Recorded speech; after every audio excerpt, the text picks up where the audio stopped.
סוף 2024. מה אנחנו רוצים לאחל לעצמנו? מה אנחנו רוצים לאחל ליקרים לנו? מה אנחנו רוצים לזמן? על מה אנחנו הולכים להודות עוד שנה מהיום, בחנוכה 2025?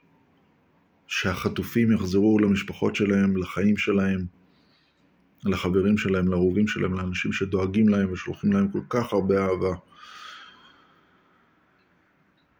אז בואו ברגע הזה של סוף השנה באמת נהיה בהודיה על כל מה שהיה, על הדברים הטובים, ונשלח כוונה טובה לימים טובים יותר, ש-2025 תהיה שנה שבה נודה על כל מה שיש לנו, שנהיה במודעות.